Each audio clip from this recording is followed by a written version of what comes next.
No no sir. Sir. No sir. No yes sir, sir. Yes sir. Sir दिख yes रहा sir. है। The screen yes visible दिख रही है सबको? Sir. Yes sir, yes yes sir. Sir. Okay बच्चों, okay. ठीक है यार, आवाज में अगर दिक्कत आए या वीडियो में दिक्कत आए तो बता देना, बीच में नेटवर्क की इशू आती है तो, है ना। तब तक हम स्टार्ट करते हैं वर्क पार एनर्जी।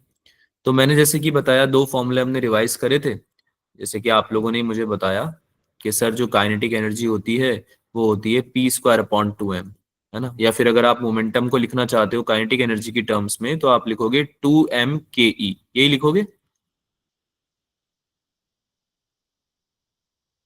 अरे बोलो हाँ या ना, यही पढ़े थे हम लोगों यस ने, सर। यस है ना। सर। चलो यस भाई, सर। तो एक बढ़िया सा सवाल कर देते हैं जल्दी से, बहुत ही आसान सा इजी सा क्वेश्चन है। क्वेश्चन समझना ध्यान से पहले, तो फिर कैलकुलेट करके चैट में आंसर बताना, ठीक है। इसको फोर्थ फिफ्थ मत करो, ये बाकी की मैंने 3 पार्ट तुम्हारे लिए लिए नहीं। फर्स्ट एंड सेकंड ले लेना, इससे तो फिर कोई फर्क नहीं पड़ रहा है। तो आपको फर्स्ट और सेकंड का आंसर करना है मुझे, ठीक है। फर्स्ट ऑप्शन है 10%, सेकंड ऑप्शन है 2%। पूछ क्या रहा है कि परसेंटेज इंक्रीज बता दो काइनेटिक एनर्जी में पार्टिकल की, अगर मोमेंटम को बढ़ाया जाए, पहले 10% से बढ़ाया जाएगा तो कितनी हो जाएगी परसेंटेज इंक्रीज, और फिर 2% से बढ़ाया जाएगा तो कितनी हो जाएगी ना, ये सवाल है। सवाल समझ में आया सबको? Yes sir. ठीक है, यस। चलो भाई। No sir.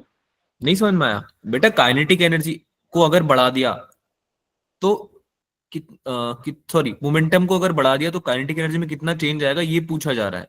जैसे कोई भी दो चीजें रिलेटेड होती ना आपस में, है ना, जैसे कि इक्वेशन पढ़ते थे हम, y = 2x, पढ़ते थे ये चीज, है ना, मैथ्स में पढ़ते थे ना ऐसी कोई इक्वेशन, एल्जेब्रिक इक्वेशन। इतना तो याद होगा यार मैथ्स के बारे में, है ना। तो यस जैसे सर। कि x में हमें बोलते थे कि अगर x की वैल्यू मैं बढ़ा के ट्वाइस कर दूं, है ना, x की वैल्यू जैसे 2 हो और मैं 4 कर दूं, तो अगर x की वैल्यू ट्वाइस हो गई तो y, नया वाला जो y आएगा वो कितना आएगा, 2 × 2x आएगा। तो नया वाला y, यानी y अब बदल के कितना हो गया है, 4x हो गया है ना। y की वैल्यू भी चेंज हो गई है यानी। तो ये तुमसे ऐसे पूछ सकते हैं ना कि कितना चेंज आया, परसेंटेज इंक्रीज कितना आया, ठीक है। तो वो निकालना है आपको, परसेंटेज इंक्रीज निकालना है। पहले तो कितना इंक्रीज या डिक्रीज हुआ है ये बताओ। इंक्रीज ही होगा वैसे तो, अगर मोमेंटम बढ़ा रहे हो तो काइनेटिक एनर्जी बढ़ती है, ठीक है। तो पहले तो वो निकालो, फिर उसका परसेंटेज भी निकालना साथ में। हाँ इरम बोलो। सर इसमें formula E = P² upon 2m लगेगा। बेटा फॉर्मूला जो हमने पढ़ा है वो यूज होगा ऑब्वियसली, जो रिलेशन है उन दोनों के बीच में उस हिसाब से चेंज होंगे ना एक दूसरे के साथ वो, है ना। y = 2x जो मैंने बताया एग्जाम्पल था, ठीक है। तो जैसे y और x के बीच में एक रिलेशन था, वैसे ही काइनेटिक एनर्जी और मोमेंटम के बीच में एक रिलेशन है। तो जैसे मोमेंटम उस रिलेशन की अकॉर्डिंग चेंज होगा, उसी अकॉर्डिंग हमारी काइनेटिक एनर्जी भी चेंज होगी। तो वो आपको कैलकुलेट करना है, ठीक है। Take 1 minute for it, it's okay, but let me know the answer. और अगर नहीं आता है तो डिस्कस जरूर लिखना, ठीक है। चैट में डिस्कस जरूर लिखना अगर नहीं समझ में आता है या सॉल्व नहीं हो पाता तो।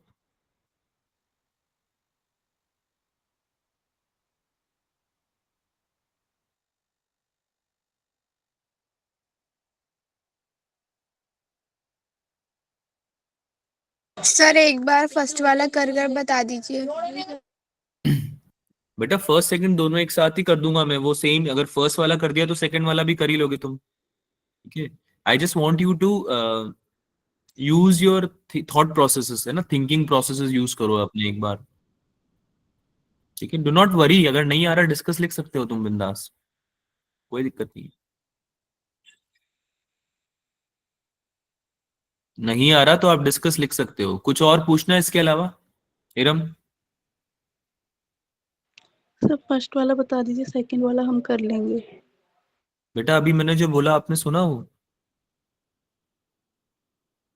अभी सेम चीज ही तो पूछी थी किसी और बच्चे ने, तो आप रिपीट क्यों कर रहे हो उस चीज को?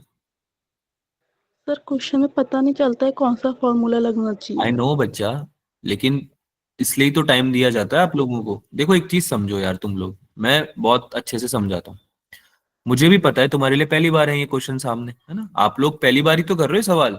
तो जब तक मैं आपको बताऊंगा नहीं कैसे करोगे। लेकिन स्टिल अगर आप लोगों को मैं फॉर्मूला पढ़ा चुका हूँ और कॉन्सेप्ट पढ़ा चुका हूँ, तो फिर मैं एक बार ट्राई करता हूँ कि आप लोग एक बार दिमाग लगाओ। उससे होगा क्या, स्पून फीडिंग नहीं होगी। आप लोग है ना अपना दिमाग लगाना सीखोगे धीरे धीरे, अभी नहीं तो अगले साल तक तो वो अप्रोच बिल्डअप हो जाएगी, ठीक है, और वो बहुत जरूरी है, अदरवाइज क्या है कि मैं 100 एग्जांपल्स करा दूंगा तब भी सेम रहेगा। 101 क्वेश्चन दूंगा ना, जब 101वां क्वेश्चन दूंगा, उसमें फिर से फिसल फिसल जाओगे तुम, नहीं हो पाएगा तुमसे। ठीक है, तो इसलिए मैं 30 सेकंड से 1 मिनट देता हूँ आपको हर सवाल में, ताकि आप अपना थोड़ा दिमाग चलाओ। ठीक है, कोई दिक्कत नहीं आता है तो मैं बताऊंगा ही सही। चलो भाई डिस्कस करें। I think we have not gotten any answers, तो we can discuss, right? Aryan Yes, sir. कब आ रहा है? I yes guess sir. 20%, 4%। ठीक है, कूल। आर्यन सॉल्व किया है? Yes, sir. Okay cool. क्या यूज किया? What you used as in like formula wise? So जिनका रिलेशन था वो यूज किया है। क्या होता है रिलेशन? सर इसके रिलेशन के अकॉर्डिंग जो मोमेंटम होता है ना वो काइनेटिक एनर्जी का जो डबल होता है, तो फिर मैंने वो अप्रोच लगा कर किया। ओके, परसेंटेज इंक्रीज जो आएगा 10% के केस में, वो 20% लिखा है ना आपने, 20%, 20% नहीं आएगा बच्चा। ठीक है, सेकंड वाला आई गेस फिर भी सही था। नहीं, 104 भी नहीं है विदुषी। चलो एक बार देखते हैं, आई गेस आप सब लोगों को दिक्कत आ रही है, फर्स्ट वाला एक बार करके देखो, चलो मेरे साथ करके देखो। ठीक है, साथ में करते हैं, इट्स ओके। देखो, फर्स्ट वाला अगर हम कर रहे हैं 10% से हम इंक्रीज कर रहे हैं मोमेंटम को। ठीक है, अब एक बात बताओ, मोमेंटम इनिशियली पी ले सकते हैं? पी ले Yes, सकते हैं sir. मोमेंटम को, है ना? इनिशियली ले लेते हैं ना, कुछ भी, क्या दिक्कत है? अब हम बोल रहे हैं कि इसको 10% से बढ़ा दिया। अब किसी भी चीज का 10% कितना होगा बेटा? अगर 100 है, उसका 10% कितना होगा? 10 ही तो होगा। 100 × 10/100 ऐसे निकालते हैं ना परसेंटेज को, यस सर। है ना? तो 100 का 10% कितना होगा? 10 होगा। बोलो हाँ या ना, है ना? Yes Yes. ऐसे ही अगर कोई क्वांटिटी 1 है तो उसका 10% कितना होगा? 1 × 10/100। बोलो हाँ या ना? Yes sir. तो ये कितना हो जाएगा? 0.1 हो जाएगा क्या ये? Yes, zero sir. Point one हो जाएगा, है ना? तो इसका मतलब ये नहीं होता कि पहले मोमेंटम p था, अब 0.1 टाइम्स हो गया है। नहीं, जीरो, ये इतना तो इंक्रीज हुआ है, यानी कि पहले से p तो था ही सही, p में 0.1 टाइम्स p ये और ऐड कर दिया तुमने, तो ये टोटल कितना बन गया? अब 1.1 p बन गया। ये आपका फाइनल मोमेंटम है। फाइनल मोमेंटम मतलब इंक्रीज करने के बाद जो मोमेंटम बना है वो है। क्या ये चीज समझ में आई सबको, या इसमें डाउट है? Yes. Yes sir. Yes, sir. पक्का? ये चीज Yes, समझ में sir. आती है सबको? 10% इंक्रीज का क्या मतलब होता है ना? Yes, sir. तुमको बस का 10% निकालो उस क्वांटिटी का और ऐड कर दो यार, इतना ही तुम्हारा इंक्रीज होने के बाद जो आया अमाउंट वो हो जाएगा, right? So I am writing just directly this, that increased momentum कितना हो जाएगा?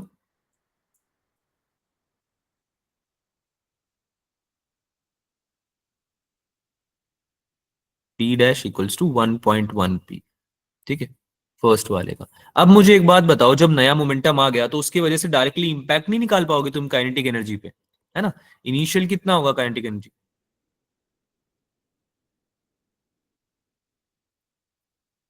इनिशियल मोमेंटम कितना था? p।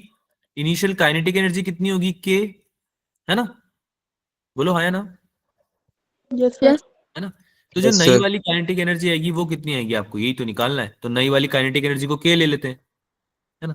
p फाइनल हो गया, जैसे ये k फाइनल हो गया नई वाली, तो इसको k डैश ले लेते हैं, लेट्स से k डैश ले लेते हैं। तो k डैश कितनी हो जाएगा? सिंस काइनेटिक एनर्जी क्या होता है? p²/2m होता है क्या?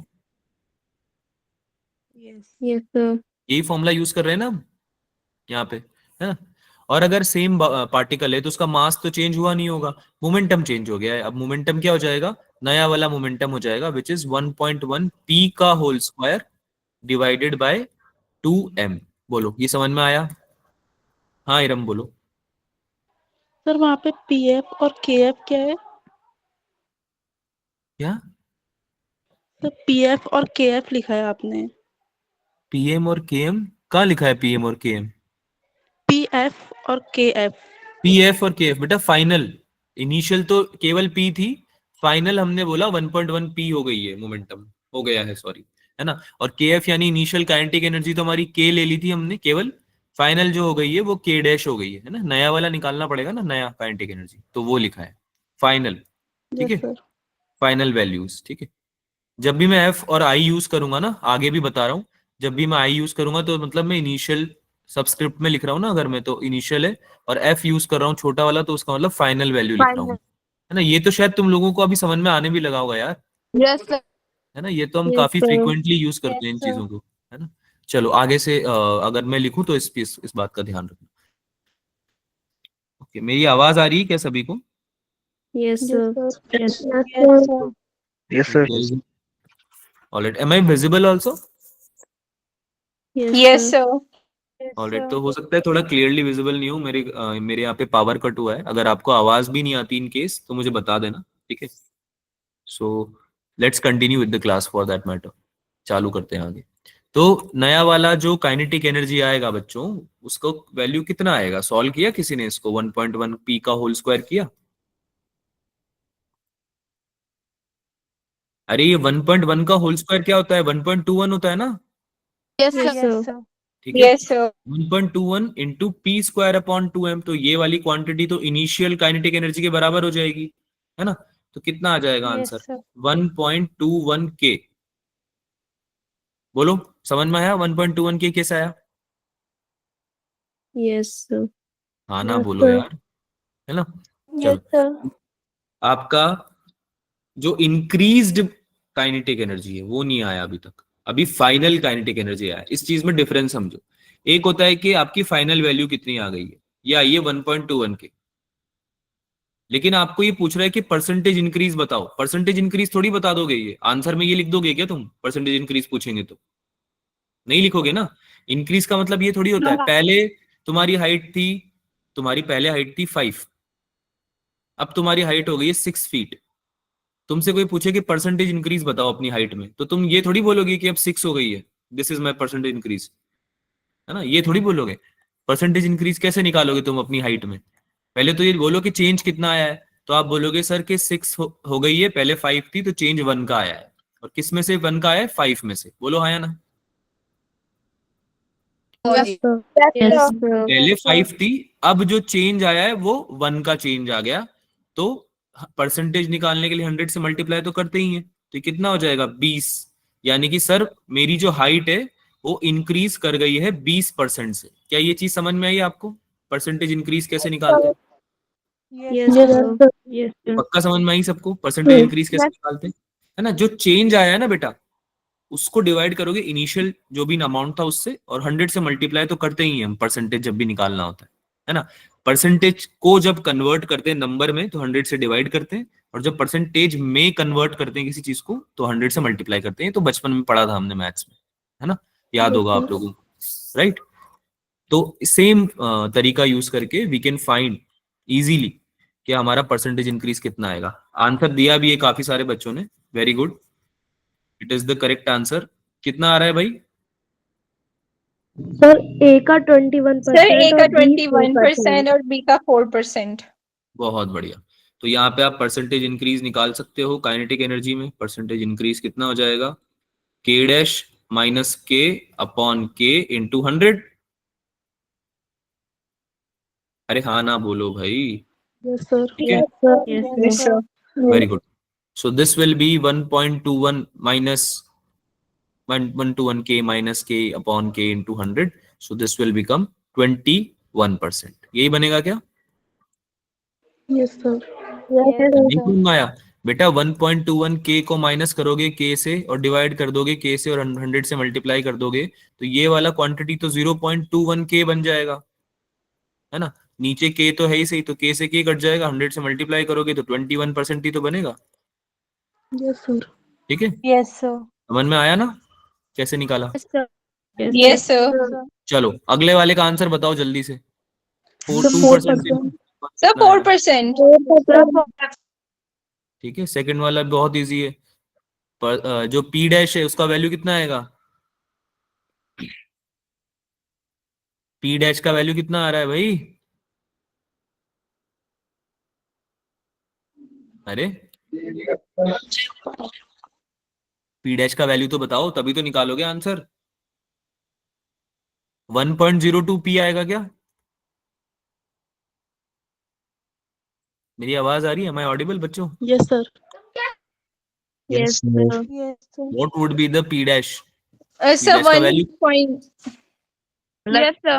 1.02 p है ना? Yes, sir. तो इससे Yes, बोलोगे ना sir. परसेंटेज इंक्रीज Yes, इन sir. के विल बी हाउ मच, जो k डैश है उसको माइनस करोगे k से, डिवाइड करोगे k से, मल्टीप्लाई करोगे 100 से, सो दिस विल बी 1.02 का होल स्क्वायर, जो भी आंसर आ रहा है उसको निकाल लेना, है ना? 1.02 का होल स्क्वायर जो भी आ रहा है उसको आंसर निकाल लेना, ठीक है? और यहाँ पे लिख देना k minus k divided by k into 100. I'm very sure that it is coming out as 4%, है ना?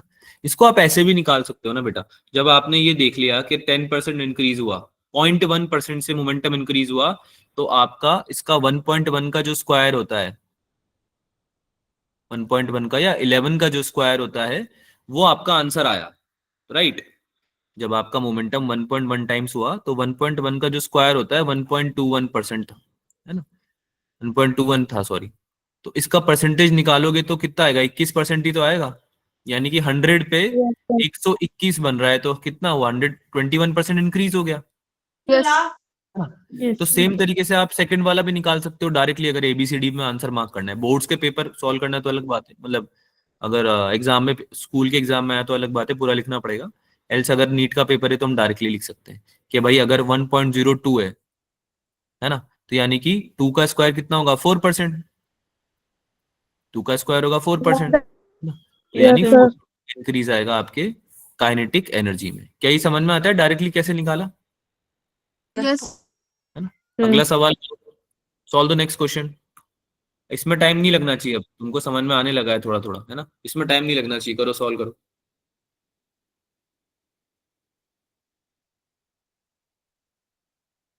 हाँ इरम बोलो, क्या डाउट है? सर हमने सेकंड वाले का P कैसे निकाला? बेटा जैसे फर्स्ट वाले का निकाला, हमने जो इंक्रीज हो रहा है ना, जितना परसेंटेज, उस परसेंटेज निकाला पहले, फिर उसको ऐड कर दिया पुराने वाले में, ठीक है? तो जैसे 2% इंक्रीज हो रहा है, तो आप किसका 2% निकालोगे? 1 का 2% निकालोगे, ठीक है? तो 1 का 2% आएगा 0.02, तो वो 1 में ऐड करोगे तो 1.02 हो जाएगा। So this that's how it will become 1.02 P, नया वाला जो आएगा, ठीक है? Yes, sir. थोड़ा कैचअप करो इरम, थोड़ा सा कैचअप करो बेटा। फर्स्ट वाला जब अच्छे से समझ लोगे ना तो सेकंड वाला थोड़ा और इजी होगा समझना, ठीक है? एंड सभी के लिए ये क्वेश्चन सॉल्व होना चाहिए अब तुमसे। Every question I cannot explain in detail. Please try to understand this. मैं कर देता अगर हम स्टार्टिंग से पढ़ रहे होते, मई से जून से, बट हम दिसंबर से पढ़ना चालू कर चुके हैं बच्चों। थोड़ा सा कैचअप करो जल्दी जल्दी, ठीक है? अदरवाइज होगा ये कि आपका सिलेबस छूट जाएगा, जो कि ज्यादा बड़ी प्रॉब्लम है ना? तो थोड़ा जल्दी जल्दी ट्राई करो सवाल सॉल्व करने का।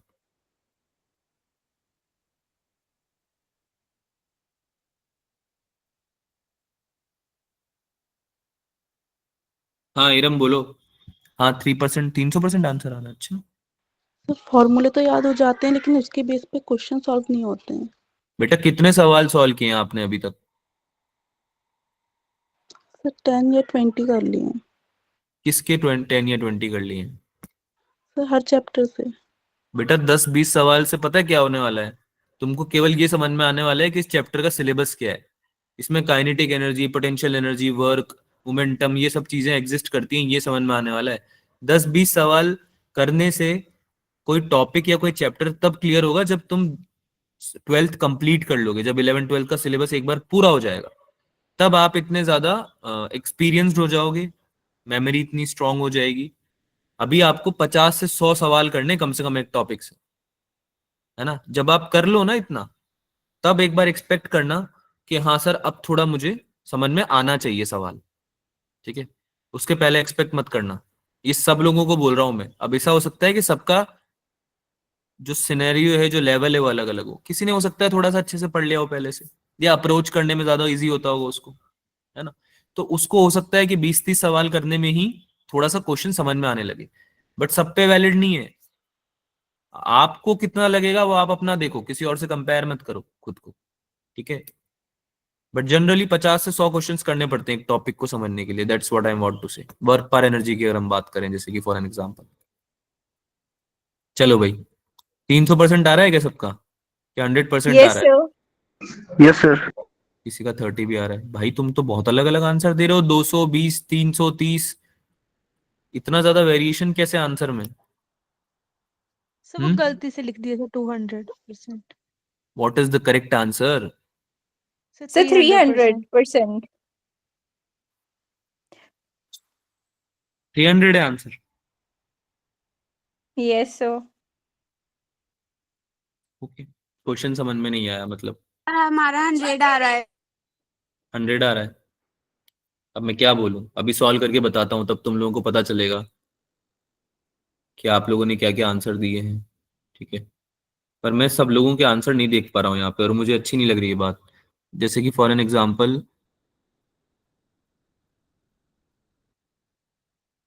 ध्रुव ने आंसर नहीं किया है. जो बच्चे आंसर करते हैं ना, वो लोग आंसर करो भाई. ठीक है, तुम लोग समझो इस बात को. जिन बच्चों के आंसर आते हैं ना, और जो करते हैं जनरली, ठीक है, वो लोग सभी में नाम, अब कितने लोगों का नाम लो, कम से कम 8-10 नाम तो मेरे को पता है जो करते हैं रोज आंसर. ठीक है, उससे होगा क्या, आप लोग अपनी क्लास को जल्दी कर सकते हो. जल्दी एज इन आप अपनी क्लास को एक एफिशिएंट रेट पे चला सकते हो, है ना. तुमको वेट नहीं करना पड़ेगा चीजों के लिए. ये बात समझो. आप लोग जैसे आंसर देते हो ना, मुझे समझ में आने लगता है कि आप लोगों को आ गया है, या क्वेश्चन एटलीस्ट अटेम्प्ट कर लिया आपने. मैं वेट नहीं करूंगा फिर, अदरवाइज क्या है कि 10 की जगह 5 क्वेश्चन नहीं हो पाएंगे फ्यूचर में. ठीक है, so you can regulate the class. चलो भाई सॉल्व करते हैं. क्वेश्चन क्या बोल रहा है, what should be the percentage increase in momentum. अब इस बार काइनेटिक एनर्जी में इंक्रीज नहीं पूछ रहा वो, इस बार किस में पूछ रहा है, मोमेंटम में इंक्रीज पूछ रहा है. ये बात समझ में आती है ना. Yes. Percentage increase in momentum पूछ रहा है, so that the percentage increase in kinetic energy is 100%. यानी कि अगर काइनेटिक एनर्जी पहले k थी तो 100% इंक्रीज हो जाए. तो अब फॉर्मूला अभी जो तुम यूज करोगे, वो तुम ये नहीं करोगे काइनेटिक एनर्जी वाला equals to P square upon 2m, ये नहीं यूज करेंगे. रीजन, क्योंकि काइनेटिक एनर्जी में चेंज नहीं पूछ रहा वो पूछ रहा है मोमेंटम में चेंज. तो आपको पहले तो वो फॉर्मूला यूज करना पड़ेगा जिसमें कि आप मोमेंटम को एक्सप्रेस करते थे काइनेटिक एनर्जी में, विच वाज √2m के. ये था क्या फॉर्मूला? Yes, ठीक है, sir. ये चीज समझो पहले तो. ये चीज बेसिक चीज समझो पहले तो, क्योंकि इस बार क्वेश्चन मोमेंटम पे है, काइनेटिक एनर्जी पे नहीं है. ठीक है, अब वो बोल क्या रहा है, हुआ क्या, पहले के थी लेट्स से, इनिशियली हमने के मान ली, जो हमने लास्ट टाइम भी मानी थी. अभी बोल रहे हैं कि अब तुम्हारी इंक्रीज होके हो गई 100% बढ़ गई, इंक्रीज 100%. तो के का 100% क्या हो जाएगा बेटा, 1 का 100% 1 ही होता है क्या? 1 का Yes, 100% कितना होता है? Yes, sir. 1. 1 ही होता है. sir. 1. नहीं समझ में आई बात, 1 का 100% 1 कैसे होगा? अरे किसी का भी परसेंटेज निकालने के लिए 100 से मल्टीप्लाई करके डिवाइड कर दोगे ना, मतलब सॉरी डिवाइड कर दोगे ना, तो 100% यानी 100/100 तो 1 ही तो हुआ. तो यानी कि 1 को 1 में ऐड करना है. यानी कि पहले अगर k था तो 100% इंक्रीज मतलब अपना अब कितना हो गया, p dash √2m into 2k. क्या ये समझ में आई बात? क्या ये बात समझ में आई आपको जो लिखी है? कैसा आया? Yes, sir. क्या बोल रहे हो बेटा, आवाज नहीं आ रही आपकी. Sir, 2K कैसा आया? अरे यार, जब मैं समझाता हूं तब तो हाँ बोल देते हो, फिर बाद में सवाल पूछते हो कि ये कैसा आया. मतलब this is not a right way. ठीक है, जब मैंने पूछा समझ में आया तो हाँ क्यों बोला फिर? इनिशियली के था, ध्यान से समझना इस बार, और अगर नहीं आए तो बोलना कि सर नहीं आया समझ में. ठीक है, इनिशियली के था, इसको हमने इंक्रीज करा है 100%. तो किसी भी चीज का 100% क्या होता है, वो खुद होता है क्या? नहीं Yes, समझ में sir. आया? अगर Yes, sir. 100 का 100% निकालूंगा तो कैसे निकालूंगा, 100 इंटू 100 डिवाइड बाय 100, ऐसे निकालते हैं क्या किसी की चीज का भी परसेंटेज, Yes, sir. है ना. तो ये तो बेटा कैंसिल होके वो खुद ही बनेगा ना, 100 ही बचेगा. तो Yes. अगर मैं 100 में उसका खुद का 100% ऐड कर रहा हूं, तो यानी कि मैं 100 में कितना ऐड कर रहा हूं, 100 को ही ऐड कर रहा हूं, यानी कि Yes, sir. 200 हो गया है मेरा. वो बात समझ में आई, परसेंटेज कैसे वर्क करता है. Yes, sir. Yes. तो किसी भी चीज का 100% वो खुद ही होता है, तो k का 100% k ही होगा. और वो क्या बोल रहा है, इंक्रीज होना. अभी लास्ट क्वेश्चन से ये बात तो समझ में आनी चाहिए थी कि इंक्रीज करने का मतलब होता है कि पुराने वाले में जो इंक्रीज हुआ है ना उसको ऐड करना है। याद करो लास्ट टाइम भी तो ये किया था बेटा, 1 में 1.1 ऐड किया, 1 में 0.1 ऐड किया था तो 1.1 बन गया था, है ना। Yes. 1 में 0.02 ऐड किया था तो 1.02 बन गया था। तो इस बार k में k ऐड करेंगे तो कितना बनेगा, 2k तो बनेगा। अभी आई समझ में? Yes sir. Yes, sir. सबने गलत Yes, आंसर sir. निकाले, सबने। Not even one student is got the right answer. चलो आगे देखो, फोकस। तो ये कितना हो गया बेटा, this is like p dash is equals to 2 times 2m k। बोलो हाँ या ना। Yes. सर। और ये वाला जो 2m k था, ये तो तुम्हारा इनिशियल p भी था क्या, under root 2m k, yes sir. है ना, under Yes, root sir. 2m k। तो ये तुम्हारा जो p डैश है उसको मैं ऐसे लिख सकता हूँ क्या, देखना और फिर बताना कि लिख सकता हूँ क्या। p डैश इक्वल्स टू, ये √2 को एज इट इज रख दो और इसको मल्टीप्लाई कर दो p से, यानी कि नया वाला जो मोमेंटम है वो पुराने वाले के √2 टाइम्स आएगा अगर 100% इंक्रीज काइनेटिक एनर्जी में कर दोगे तो। अब बताओ क्या ये समझ में आया अभी तक जो लिखा है? Yes sir. Yes, sir. Yes, sir. Very good Yes. Vanshika. आया समझ में पक्का? Yes. अब √2 Yes. कितना होता है, √2 कितना होता है, 1.414। बहुत कुछ लैग करता है बेटा, बहुत चीजें तुमने स्कूल में नहीं पढ़ी है ढंग से बिल्कुल भी। √2 की वैल्यू स्कूल में ना रटा देते हैं मतलब बार बार बुलवाते हैं ऐसे ताकि याद हो जाए, √2 √3 ये सब बहुत कॉमन चीजें हैं, ठीक है। तो एटलीस्ट इन चीजों को याद रखो बेटा। देखो एक बात बहुत अच्छे से समझ लो, जिसको जेन्युइनली नीट निकालना है, जिसको नहीं निकालना वो मेरी बात इग्नोर करेगा, आप क्या कर सकते हैं। अगर आपको फिजिक्स में मार्क्स लेके आने हैं, आप मैथ्स को छोड़ के नहीं ला सकते। मैथ्स होगी शायद इतनी इंपॉर्टेंट कि जो बच्चा बायोलॉजी लेता है उसके भी करिकुलम में कहीं ना कहीं चुपके से मैथ्स ऐड कर दी। भाई बायोलॉजी कई बच्चे तो इसलिए लेते हैं क्योंकि नहीं पढ़ना होता मैथ्स, राइट। ऐसा ही है ना, कुछ बच्चों को नहीं पसंद होती मैथ्स, है ना। बचपन में बहुत गुस्सा आता था कि मैथ्स में सर मार्क्स ही नहीं आते, नहीं पढ़ना हमें मैथ्स, है ना। तो तुमने सोचा कि सर बायोलॉजी ले लेते, मस्त पढ़ेंगे, कुछ तो ऐसा होगा जो हम पढ़ सकते हैं। लेकिन किसी ने फिजिक्स ऐड कर दी, अब फिजिक्स होती ही नहीं है मैथ्स के बिना। तो मैं आपको बहुत इंपॉर्टेंट सजेशन दे रहा हूं, जब भी मैथ्स यूज हो किसी भी न्यूमेरिकल में, जो भी कॉन्सेप्ट यूज हुआ है उसको कहीं पेन डाउन करो और उसको अच्छे से समझ के याद कर लो। समझ में अगर कोई चीज नहीं भी आए तो याद आपको रहनी चाहिए। समझ में आके याद कर रहे हो, बहुत अच्छी बात है। जैसे डिफरेंशिएशन इंटीग्रेशन का यूज हो रहा है, याद कर लो। कहीं बायनोमियल एक्सपेंशन यूज हो रहा है, याद कर लिया। अंडर रूट सॉल्व करने का तरीका याद कर लिया। अरे बात समझ में आ रही क्या बोल रहा हूं मैं? Yes, sir. ग्राफ्स वगैरह समझ लिए, याद कर लिए। बेटा जब तक मैथ्स नहीं समझोगे ना, बेसिक मैथमेटिक्स नहीं आएगी आपको, आपके फिजिक्स के क्वेश्चंस नहीं सॉल्व होंगे नीट में, ठीक है। तो ये मैं फर्स्ट एंड लास्ट बार बोल रहा हूँ, आप लोगों को अगर ये प्रैक्टिस रखनी है तो रखना, बहुत हेल्प करेगी 11 12 में अगर थ्रू आउट रखी आपने तो ये, ठीक है। चलो भाई 1.414 p हो गया, तो इंक्रीज कितना आया, व्हाट इज परसेंटेज इंक्रीज, नया वाला माइनस पुराना वाला डिवाइडेड बाय पुराना वाला मल्टीप्लाई बाय 100, यही होता है क्या बच्चों? Yes, sir. 1.414 Yes, sir. Sir p minus p upon p 41.4%। Into 100 कितना हो जाएगा ये, 0.414। Yes, sir. थोड़ा सा गलत लिखा है, इसको लिख देते हैं फिर से, 414 इंटू 100, क्योंकि ये p तो कैंसिल हो जाएगा ऊपर नीचे। Yes. अरे p तो कैंसिल हो जाएगा ना। Yes, sir. आई होप ये क्लियर है। तो 41.4 आ जाएगा क्या इससे? Yes sir. This is your answer. Yes. अभी बताओ समझ में आया? Yes Yes. Sir. Yes, sir. आगे चलें? Yes sir. Yes, sir. हाँ बोलो अंशिका, क्या डाउट है? सर आप रिपीट कर दो सर जो आपने अभी करवाया थोड़ी देर पहले। सर ये पी वाला सर समझ नहीं आया थोड़ा। p वाला पोर्शन समझ में नहीं आया? Yes sir. बेटा देखो,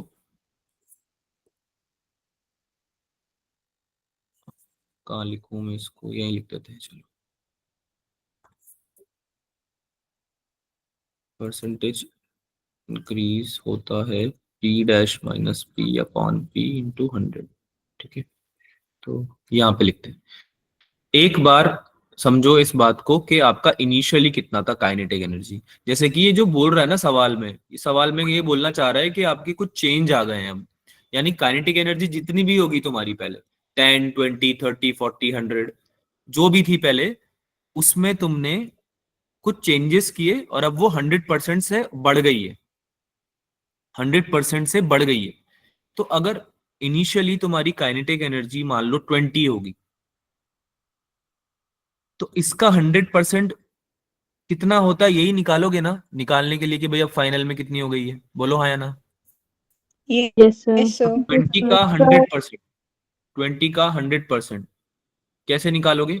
20 इंटू 100 अपॉन 100, ऐसे ही निकालोगे। किसी भी चीज का 100% ऐसे ही निकालोगे, है ना। तो यस सर। 100% निकालने में कैंसिल होके बचा क्या? 20 तो बचा बेटा। Yes sir. यानी कि अगर कोई भी चीज 100% से इंक्रीज होती है तो आप उस चीज में खुद ही को ऐड कर दो, ट्वाइस कर दो, मतलब उसको डबल कर दो। डबल कर दो तो आपको फाइनल आंसर मिल जाएगा कि 100% इंक्रीज के बाद कितना हो गया। बात समझ में आई? Yes sir. बात समझ में आई? तो 20 का अगर 40 हो गया बेटा, तो अगर इनिशियली तुमने के मानी हुई थी तो फाइनली कितनी हो गई होगी? 2k ही तो हो गई होगी फाइनली, है ना। तो यही तो लिया है फॉर्मूले में। ये फॉर्मूला तो अब तुमने कल भी पढ़ा था, तो इसमें तो कुछ अलग चीज करी नहीं है मैंने। के की जगह 2k रखा है बस, है ना, क्योंकि के डैश की वैल्यू कितनी थी? 2k थी। बोलो हाँ या ना। Yes sir. अब बताओ, कुछ डाउट है Anshika? No sir, thank you sir. Okay बच्चा, थैंक यू नहीं बोलने की जरूरत आपको, बिंदास डाउट पूछा करो अपने। बस थोड़ा कैचअप जल्दी करो ताकि आप लोगों की क्लास थोड़ी फास्ट हो पाए ना, तो मैं आपको अच्छे अच्छे क्वेश्चंस करा पाऊंगा। ठीक है, चलो डेल ऑपरेटर के बारे में पढ़ते हैं। इस बारे में शायद हमने एक क्वेश्चन में बात भी करी थी आई गेस। डिटर्मिनेंट निकालना सिखा दिया था ना तुम लोगों को मैंने एक सवाल में। So just to put this in form of a note, है ना, इन फॉर्म ऑफ नोट्स मैं आप लोगों को यहाँ पे लिख रहा हूँ। एक बार एक्सप्लेन भी कर देता हूँ फिर से। डेल ऑपरेटर बेसिकली डेल्टा को उल्टा बनाना, डेल्टा बनाना और उसके ऊपर वेक्टर बनाना रिप्रेजेंट करवाता है डेल ऑपरेटर को। ऑपरेटर्स होते हैं बहुत सारे, है ना, जैसे ये डी बाई डी एक्स सुना होगा आपने, डिफरेंशियल, है ना, डिफरेंशिएट करने के लिए ऑपरेटर यूज करते हैं ना, तो वैसे ये होता है। तो इसका जो वैल्यू होता है, फॉर्मूला होता है, वो क्या होता है? Del by del X I cap plus del by del Y J cap plus del by del Z के कैप। अभी ये ऑपरेटर है, इसमें दिमाग लगाने की जरूरत नहीं है आपको। ऑपरेटर क्या है बेसिकली, कि अगर आप कोई वैल्यू डालोगे इसमें, है ना, कोई इक्वेशन डालोगे, तो उसका रिजल्ट कितना आएगा, उस इक्वेशन का सोल्यूशन कैसा क्या निकल के आएगा, है ना, तो उस चीज को बोलते हैं ऑपरेटर। तो डेल ऑपरेटर क्या करता है बेसिकली, अगर आप किसी फंक्शन को या कोई इक्वेशन को इसमें पुट कर रहे हो, तो उसका डिफरेंशियल हर डायरेक्शन में निकाल के दे देता है आपको, राइट। तो del by del X I cap क्या दे देगा? एक्स डायरेक्शन में कितना डिफरेंशियल आ रहा है, जो भी आपका फंक्शन है उसका, है ना। डेल बाय डेल वाई क्या दे देगा? वाई डायरेक्शन में क्या डिफरेंशियल आ रहा है। और डेल बाय डेल जेड दे देगा के डायरेक्शन में, यानी जेड डायरेक्शन। बात समझ में आई? डेल ऑपरेटर क्या होता है? यस। ठीक है, it's just a Yes, sir. Mathematical operator, उसको में कुछ समझने की जरूरत नहीं है, बस ये ध्यान रखो कि होता क्या है, ये फॉर्मूला याद रखना। अब आगे चलते हैं कर्ल एफ पे। ठीक है, अब कर्ल एफ क्या होता है? कर्ल एफ होता है जब तुम डेल ऑपरेटर का क्रॉस प्रोडक्ट निकालो एफ के साथ में। एफ क्या होता है? फोर्स। एफ क्या होता है? फोर्स।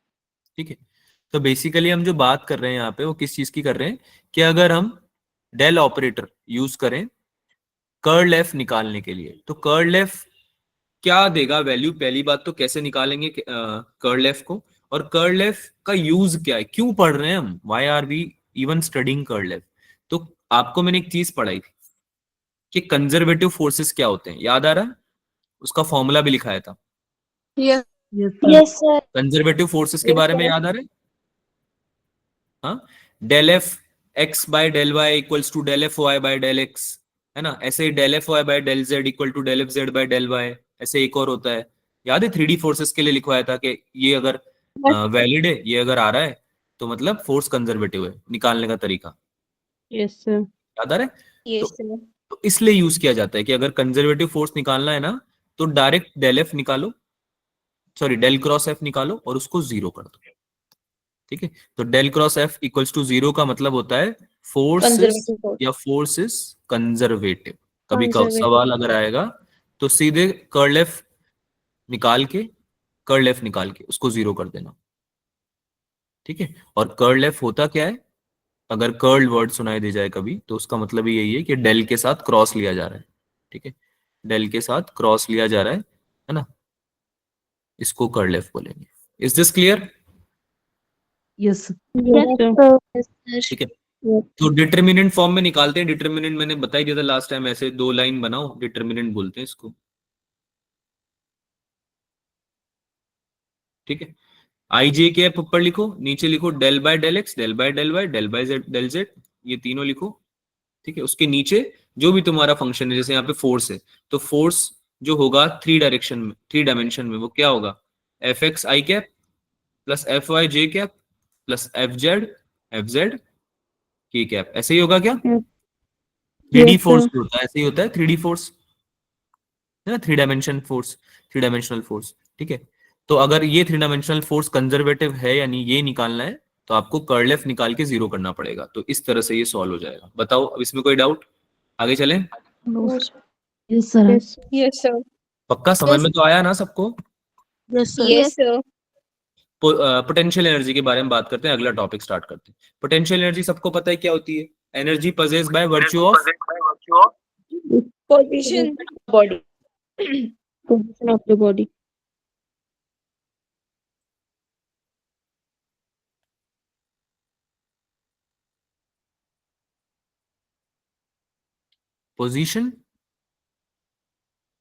पोजीशन या कॉन्फ़िगरेशन, है ना, Yes, sir. Yes, sir. Yes sir. Of body. ठीक है, और क्या पता है हमें? What else do we know about potential energy? Sir potential energy is equal to work done. Potential energy equals to work done. Are you sure? Sir I mean dimensions, sir dimensions। Okay. आगे करते हैं, stop, इस point को आगे लिखते हैं, अच्छे से लिखते हैं। पहले जो डेफिनेशंस में इंक्लूडेड है ना पोटेंशियल एनर्जी की, वो डेरिवेटिव हो गया है ना, वो वर्क के साथ में क्या रिलेशन है वो उसका डेरिवेटिव हो गया। पोटेंशियल एनर्जी क्या क्या होती है और उसके डेफिनेशंस में क्या क्या आ सकता है वो बात करते हैं पहले। जैसे कि पोटेंशियल एनर्जी जो कॉन्सेप्ट है वो एप्लीकेबल तभी है जब कंजर्वेटिव फोर्सेस हों। बोलो, याद है? Yes, sir. Yes sir. Yes, The sir. concept of potential energy is applicable, यानी applicable ही तब है जब आपका क्या हो, for only,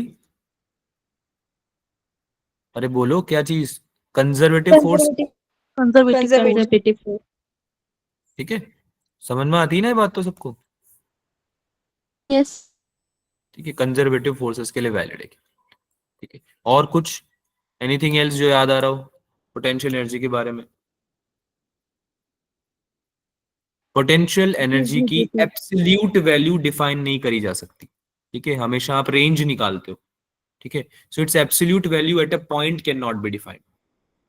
डेल्टा यू निकालते हो आप generally, it's absolute value reference में बात करते हैं ना, जब भी पोटेंशियल एनर्जी की बात करते हैं किसी के रेफरेंस में बात करते हैं ना, yes sir. Point Yes, sir. Can not be defined. तो केवल एक सिंगल पॉइंट पे जैसे काइनेटिक एनर्जी निकाला जा सकता है, काइनेटिक एनर्जी को डिफाइन किया जा सकता है किसी पर्टिकुलर टाइम इंस्टेंस पे t इक्वल्स टू 2 सेकेंड पे। अगर आपका पार्टिकल मूव कर रहा है विद वेलोसिटी 10 मीटर पर सेकेंड, तो इस पर्टिकुलर टाइम पे जो काइनेटिक एनर्जी होगी क्या वो हाफ mv² हो जाएगी? Yes, Yes, sir. sir. Yes, तो sir. मैंने t इक्वल्स टू 2 सेकेंड पे एक पर्टिकुलर इंस्टेंस पे एक पॉइंट पे डिफाइन कर दिया काइनेटिक एनर्जी को, but I can not do the same for potential energy, because जब भी पोटेंशियल एनर्जी की बात होगी तो किसके रेफरेंस में बात होगी। क्या ये बात समझ में आती है? जैसे तुम्हारी पोटेंशियल एनर्जी मान लो mgh है, ग्रेविटेशनल पोटेंशियल एनर्जी पढ़ते हैं ना, mgh है मान लो, है ना, Yes, तो sir.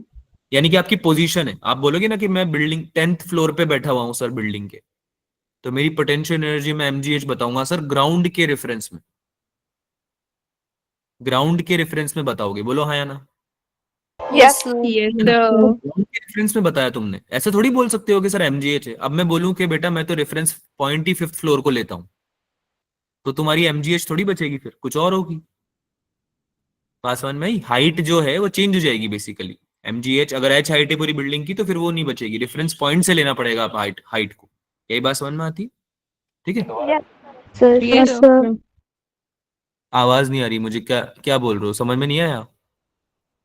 सर आ गया। सर आ रहा है। किसी को कुछ पूछना है, कुछ डाउट है क्या? अनम्यूट करके बोला करो बेटा, मुझे आप समझ में नहीं आता अगर आप बीच बीच में क्लियरली नहीं कंप्लीट करते हो अपने सेंटेंस को, तो है ना। चलो पोटेंशियल एनर्जी की बात करते हैं। समझ में नहीं आया तो पूछ सकते हो, किसी को कुछ भी समझ में नहीं आ रहा दोबारा पूछ सकते हो। इट इज ऑलवेज इसकी वैल्यू द नेगेटिव आती है। हाँ सर इसकी वैल्यू नेगेटिव आती है। बेटा कर रहे हैं ना, तो आगे बात नेगेटिव आती है, वो किस सेंस में आप बात कर रहे हो उस पर डिपेंड करता है। जैसे कि अगर आप चेंज इन पोटेंशियल एनर्जी की बात कर रहे हो कंजर्वेटिव फोर्सेस के कंपैरिजन में, तो जो वर्क डन की आप बात करते हो ना, वर्क डन से रिलेट करते हो, अगला पॉइंट वही था मेरा पोटेंशियल एनर्जी का, तो वो नेगेटिव आती है। That means that the change in potential energy is negative of the work done, है ना, but due to conservative forces. अगर work done non conservative forces के लिए हो रहा है तो हम पोटेंशियल एनर्जी को डिफाइन ही नहीं करते। Is that right? Yes sir. है ना। Yes So, sir. हमारा फोर्थ और बहुत इंपॉर्टेंट पॉइंट है, let me put it in the red. जो चेंज इन पोटेंशियल एनर्जी होती है, ठीक है, इसको मैं यहां से लिख भी देता हूँ, यू से रिप्रेजेंट करते हैं इसको जनरली, ये तो पता होगा वैसे तुम्हें। ठीक है, that is equals to negative of work done by conservative forces. Is this clear? Yes sir. The negative, the change in potential energy, it is defined as negative of work done by conservative forces, है ना, conservative forces। इसको लिख देता हूं मैं, work done by conservative forces. ठीक है, clear है बच्चों? Any doubts? No sir. No, sir. अच्छा, वो पॉइंट जो जीरो पोटेंशियल एनर्जी का होता है, point of zero potential energy जहां पे जीरो होती है, उसको क्या बोलते हैं? Reference point. क्या बोलते हैं? रेफरेंस। Point. जैसे कि अगर मैं ग्राउंड रेफरेंस में किसी पॉइंट पार्टिकल की ग्रेविटेशनल पोटेंशियल एनर्जी निकालता हूं, एमजीएच आती है इन केस, तो ये जो ग्राउंड है इस पे मेरा पोटेंशियल कितना होना चाहिए फिर? Sir potential zero. एनर्जी कितनी होनी चाहिए यहाँ पे मेरी? जीरो होनी चाहिए जीरो। इस पॉइंट, है ना, क्योंकि इसके रेफरेंस में मैं निकाल रहा हूँ, तो फिर जिसके रेफरेंस में निकालूंगा उसको तो जीरो ही मानना पड़ेगा, तभी तो जीरो से आगे बढ़ेगा कुछ भी चीज, वैल्यू जो आएगा, है ना, उसको तो जीरो ही मानना पड़ेगा। ठीक है, और रेफरेंस पॉइंट का एक खास बात ये होती है कि it can be chosen at any point. क्या खास बात होती है रेफरेंस पॉइंट की? कोई भी Can be chosen at any point. Can be chosen at any point, अपनी मर्जी से आप चूज कर सकते हो इसको। ठीक है, बस ये ध्यान रखना जो भी पॉइंट चूज कर रहे हो फिर उसी के रेफरेंस में, उसी के कंपैरिजन में बाकी चीजों को डिफाइन करना, ऐसे नहीं कि फिर तुमने उसको अपनी मर्जी से बदल दिया बार बार, है ना।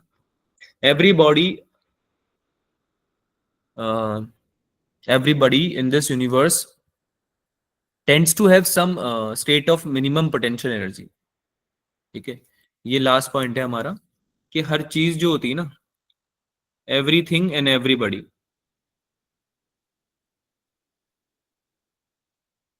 tends to be in state of minimum potential energy, यानी कि सब लोग चाहते हैं कि इनकी पोटेंशियल एनर्जी क्या रहे?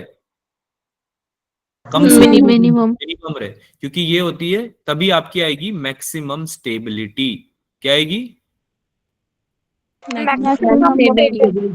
मैक्सिमम स्टेबिलिटी, यानी कि मिनिमम पोटेंशियल एनर्जी जब रहेगी तो मैक्सिमम स्टेबिलिटी आपके सिस्टम की, आपके ऑब्जेक्ट की, आपकी बॉडी की रहेगी। क्या ये बात समझ में आती है? State of maximum stability basically.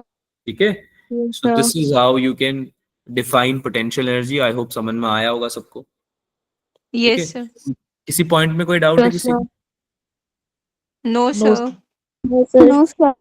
Do remember all the concepts, बहुत इंपॉर्टेंट है। कॉन्सेप्चुअली हम क्लियर होंगे तभी हम आगे लाइफ में कुछ कर पाएंगे टॉपिक को लेके, ठीक है।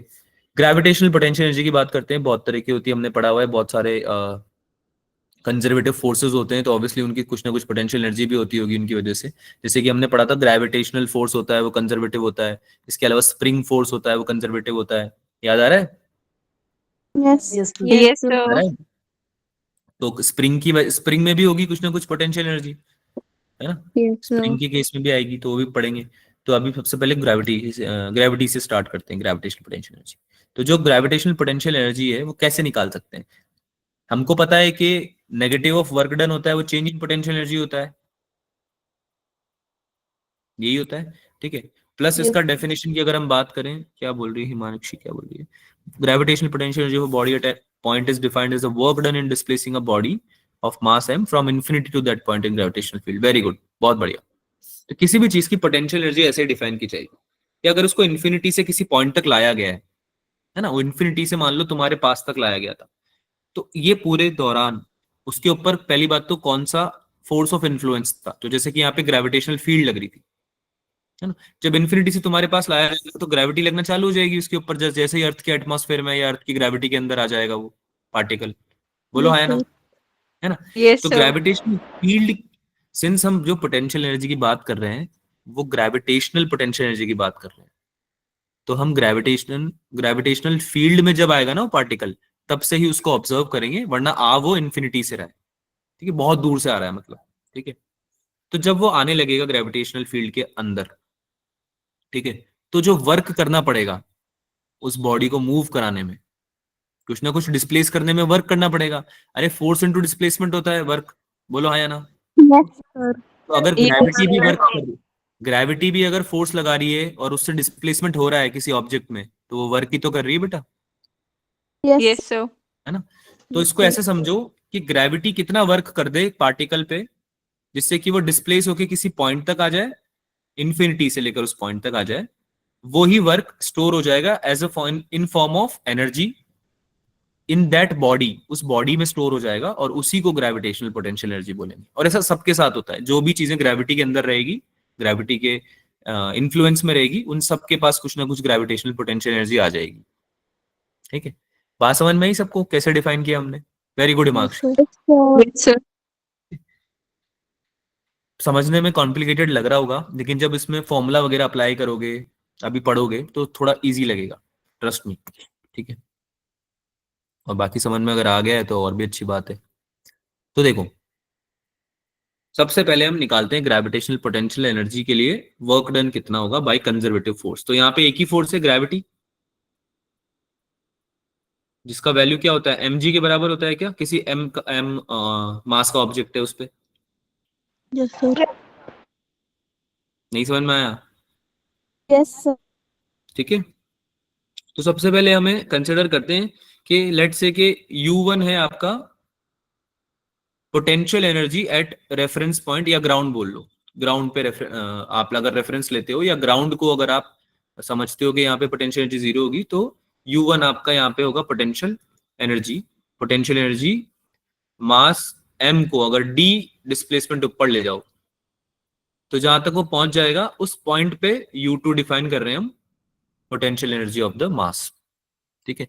अब हम चेंज निकालना चाहते हैं, ठीक है, चेंज निकालना चाहते हैं। तो लेट से कि h हाइट ऊपर ले गए हम मास को, यहां पे था पहले, अज्यूम करते हैं यहां पे था पहले m मास, और h हाइट ऊपर ले गए तुम, h हाइट ऊपर ले गए, तो एक बात बताओ, इस पे फोर्स कौन सा लग रहा था? ग्रेविटी लग रहा था क्या नीचे की तरफ? Yes, sir. Yes, sir. mg mg force लग लगेगा. रहा था। और डिस्प्लेसमेंट तुमने ऊपर किया h हाइट का, बोलो हाँ या ना, Yes, Yes, sir. sir. है ना। Sir. तुमको ये पता है कि mg यानी फोर्स मल्टीप्लाई बाय डिस्प्लेसमेंट, यही वर्क डन होता है क्या? Yes, sir. Yes. लेकिन एफ एस वर्क डन नहीं होता, एफ एस कॉस्ट थीटा होता है, बोलो है ना, Yes, sir. Yes, sir. है ना, क्योंकि फोर्स और डिस्प्लेसमेंट तो बेटा वेक्टर्स है ना, Yes, कॉस्ट sir. थीटा के साथ तो मल्टीप्लाई जी, करोगे, डॉट sir. प्रोडक्ट निकालोगे, है ना, Yes, sir. वर्क निकालने के लिए। तो F हो गया नीचे की तरफ mg, डिस्प्लेसमेंट हो गया h ऊपर की तरफ, और सिंस दोनों के बीच में 180 डिग्री का एंगल है क्योंकि अपोजिट है दोनों, तो इसकी वैल्यू कितनी आ जाएगी cos 180 की? -1। -1. -1. This will equals to Yes, sir. Minus mgh, बोलो हाँ या ना? माइनस mgh आ Yes, जाएगा sir. उधर। और अगर sir. wc की वैल्यू माइनस mgh है तो हमें पता है कि डेल्टा u जो होता है वो नेगेटिव ऑफ wc होता है, ये हमने पढ़ा था अभी थोड़ी देर पहले भी। जो चेंज इन पोटेंशियल एनर्जी होती है वो negative of work Work done done. Bye conservative forces होती है, बोलो हाँ या ना? अभी पढ़ा था ना थोड़ी देर पहले। Yes, sir. ठीक है? और ऑलरेडी एक नेगेटिव है तो दोनों नेगेटिव मिलके क्या हो जाएगा? पॉजिटिव। तो डेल्टा यू की वैल्यू जब किसी ऑब्जेक्ट को ग्रेविटी के अपोजिट ले जाया जाए एच हाइट पे तो कितनी हो जाती है? So mgh, positive mgh. Positive mgh, जिसमें कि h क्या है? हाइट, जिस हाइट पे ले जाया जा रहा है ना? अब हम कुछ केसेस ले लेते हैं, जैसे कि रेफरेंस पॉइंट पे मैंने अभी थोड़ी देर पहले बताया था कि U1 लग रहा है, U1 है पोटेंशियल एनर्जी एट ग्राउंड, और U2 है जब हम उसको h हाइट ऊपर ले जाते हैं या d डिस्टेंस ऊपर ले जाते हैं तब आया आपका U2। ठीक है, तो दोनों केसेस को एक बार कंसिडर कर लेते हैं। सबसे पहले तो अगर मैं रेफरेंस लाइन ले लूं h हाइट ऊपर, ब्लॉक जब h हाइट ऊपर चला जाएगा ग्राउंड से, तो अगर उस लाइन को रेफरेंस लाइन ले लूं तो क्या मेरी रेफरेंस लाइन पे पोटेंशियल एनर्जी जीरो होती है क्या? ये तो मैंने लिखा था, शायद बताया भी था आपको कि जहां भी रेफरेंस लगे जीरो हो जाएगा, Yes, sir. जहां भी रेफरेंस लगे जीरो हो जाएगा। और अभी अभी तुमने मुझे बताया कि सर ऑब्जेक्ट को अगर h हाइट ऊपर ले जाओगे तो डेल्टा यू की वैल्यू mgh आएगी, बोलो हाँ या ना? Yes, sir. Yes, sir. अगर मैंने अपना रेफरेंस चेंज कर दिया, अगर मैंने अपना रेफरेंस चेंज कर दिया U2 पे, अगर मैंने अपना रेफरेंस रख दिया तो डेल्टा U को मैं U2 माइनस U1 तो लिखूंगा ही सही, क्योंकि ऑब्जेक्ट को तो मैं अभी भी नीचे से ऊपर लेके जा रहा हूं, है ना? h हाइट ऊपर लेके गया हूं मैं ऑब्जेक्ट को, तो मेरी इनिशियल तो यहाँ पे U1 ही थी, फाइनल मेरी U2 ही थी, तो U2 माइनस U1 ही लिखूंगा और उसकी वैल्यू mgh भी लिखूंगा क्योंकि नीचे से ऊपर लेके गया हूं मैं। लेकिन U2 की जगह जीरो रख दूंगा मैं अगर मैंने रेफरेंस लाइन चेंज कर दिया तो, अपनी मर्जी से रेफरेंस लगा दिया तो, है ना? Yes, sir. यहां से U1 की वैल्यू आ जाएगी माइनस mgh। ठीक है, और अगर मैंने U1 को रेफरेंस माना, ग्राउंड पे मैं बैठा हूं, मतलब अगर मैं ग्राउंड पे बैठा हूं और फिर मैं ब्लॉक को ऊपर हाइट h हाइट पे लेके गया हूं, तो मेरी फाइनल पोटेंशियल एनर्जी आनी चाहिए पॉजिटिव mgh, क्योंकि अब U1 जीरो हो गया है। कहने का मतलब समझो, मैथमेटिकली तो समझ में आ गया होगा आपको, कहने का मतलब समझो। अगर मैं ग्राउंड पे बैठा होता हूं, अगर मैं ग्राउंड पे बैठा होता हूं और मेरा कोई भी ऑब्जेक्ट ऊपर जा रहा होता है, ऊपर जाने से मतलब क्या है कि ग्रेविटी के अगेंस्ट में जा रहा है ना? mg फोर्स जिधर लग रहा है उसके ऊपर अगेंस्ट में जा रहा है, उल्टा जा रहा है उससे, तो मेरा जो पोटेंशियल एनर्जी होता है फाइनल, वो पॉजिटिव mgh निकलता है अगर मैं ग्राउंड पे हूं तो। क्या ये बात समझ में आई? Yes. केवल चेंज Yes, इन sir. पोटेंशियल एनर्जी mgh नहीं होगा, चेंज इन पोटेंशियल एनर्जी तो mgh ही होगा हमेशा, हमेशा अगर ऊपर जा रहा है ऑब्जेक्ट तो। लेकिन potential energy at that point कितना होगा, वो वैल्यू होगी पॉजिटिव mgh अगर ग्राउंड पे बैठा हूं। अगर मैं ऊपर बैठा हूं, अगर मैं ऊपर बैठा हूं, ऊपर यानी h हाइट ऊपर, जिस बिल्डिंग पे आप लेके गए किसी ऑब्जेक्ट को, वहां मैं ऑलरेडी बैठा हुआ था, तो मैं ये बोलूंगा कि जहां मैं हूं वहां पे तो पोटेंशियल एनर्जी जीरो रहेगी सही, क्योंकि मैं रेफरेंस लाइन बना दूंगा, मैं रेफरेंस लाइन पे जीरो होती है। लेकिन जहां से ऑब्जेक्ट आ रहा है उस जगह की नेगेटिव पोटेंशियल एनर्जी थी, जो कि अब बढ़ के जीरो हो गई है, यानी कि पोटेंशियल एनर्जी बढ़ रही है जब मैं ग्राउंड से ऊपर उठ रहा हूं। तो क्या ये बात समझ में आई? Yes, sir. Yes, नहीं समझ sir. भाई, पहले कोई चीज नेगेटिव में थी और अब वो जीरो भी हो गई है, तो वो स्टिल बढ़ ही रही है ना। -2 से जीरो जाओगे तो 2 का इंक्रीज आएगा या डिक्रीज आएगा? Increase. Sir, increase कोई आएगा. चीज अगर माइनस से जीरो भी जा रही है तो वो तो बढ़ ही रही है ना बेटा, है ना? It is increasing, right? तो कॉन्सेप्ट समझ में आया? Yes, sir. तुम ऊपर की तरफ जाते हो, बिल्डिंग में चढ़ रहे होते हो, तो तुम्हारी पोटेंशियल एनर्जी बढ़ जाती है। कौन सी potential energy? Gravitational potential energy, Gravitation. है ना? ग्रेविटेशनल पोटेंशियल एनर्जी आपकी बढ़ जाती है। तो आप ऐसा भी बोल सकते हो, जब आप किसी चढ़ाई पे चढ़ रहे हो ना, जैसे पहाड़ वहाड़ चढ़ रहे हो या ऊपर चढ़ गए हो कहीं कहीं पे, तो बोल सकते हो कि मेरी ग्रेविटेशनल पोटेंशियल एनर्जी बहुत ज्यादा बढ़ गई है, अब मैं और नहीं चढ़ सकता, है ना। इस तरह से बात कर सकते हो, पर ऐसे करना मत, जनरली पिटाई हो जाती है ना। चलो आगे चले। Yes sir. Yes sir. Yes, sir. Okay, तुम्हें समझ में भी आ रहा है कुछ यार? मुझे ऐसा लग रहा है कि काफी ज्यादा लगातार पढ़ा रहा हूँ मैं, ऐसा तो नहीं कहीं? No no sir. सर। थोड़ा स्पीड को कम करना चाहिए, ऐसा है क्या? थोड़ा बीच में हंसी मजाक नो करना चाहिए सर थोड़ा, ठीक है। तो नहीं है? नो सर, ठीक है जैसा आप पढ़ा रहे हो सर वैसे ही पढ़ाओ। ना? ठीक, कूल। मतलब ऐसे क्या है, बीच में बच्चे बोर हो जाते हैं फिर थोड़ा, है ना। नींद अभी सो गए होंगे, दो पक्का सो गए होंगे, 5-6, ठीक है। तो मैं चाहता हूँ कि तुम्हें बीच में मैं एंटरटेन भी करूँ, थोड़ा सा हम क्लास को लाइट टोन भी रखें। पर बेटा दिक्कत उसके साथ ये है ना कि हमारा सिलेबस बचा हुआ है बहुत सारा, तो अगर हम वो सब करेंगे ना तो आपका पढ़ाई छूट जाएगी, जो कि ज्यादा इंपॉर्टेंट है, right. So do not worry about that, थोड़ा सा हम सिलेबस कवर कर लेंगे ना तो हमारी क्लासेस थोड़ी सी इंटरेस्टिंग और ज्यादा बनाएंगे हम उसको, ठीक है। अभी थोड़ा पढ़ाना मुझे पड़ रहा है बहुत ज्यादा, ठीक है, थोड़ा बेयर कर लो कुछ टाइम तक। आगे चले। Yes yes sir. Sir. Yes sir. एक सवाल कर दो यार, एक मस्त सवाल कर दो, मजा आ जाएगा जीवन में। अभी तुमने जो जो पढ़ा है ना उसको अप्लाई कर दो इस पे।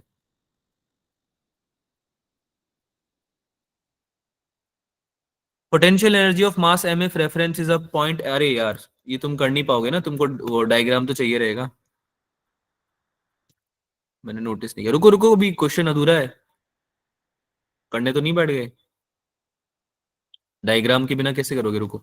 तो एक तो मैं ग्राउंड पे ले लेता हूं, ये मैंने ग्राउंड बना दिया तुम्हारे लिए, ठीक है, ये ग्राउंड है।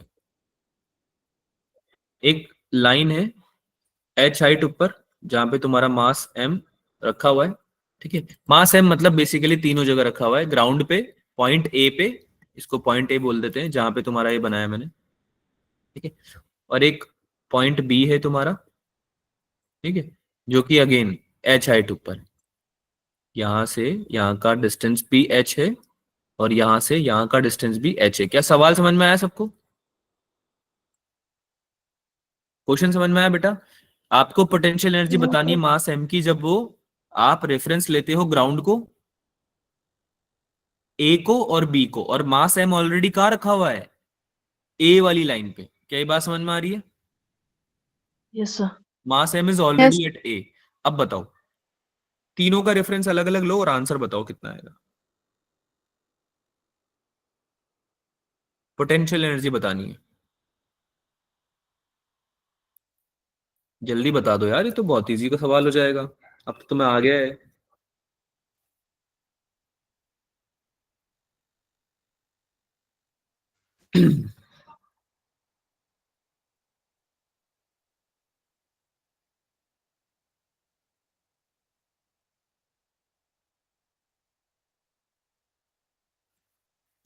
Not getting enough answers.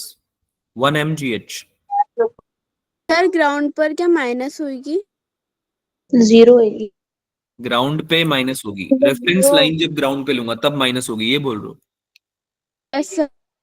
Okay, 1 2 3 करके लिख सकते हो आप आंसर चैट में कि सर फर्स्ट वाले केस में जब ग्राउंड पे लेंगे रेफरेंस तो इतनी होगी, सेकंड वाले केस में जब ए पे रेफरेंस ले लेंगे तो इतनी होगी, और थर्ड वाले केस में जब बी पे रेफरेंस ले लेंगे तो इतनी होगी। आप ऐसे आंसर कर सकते हो।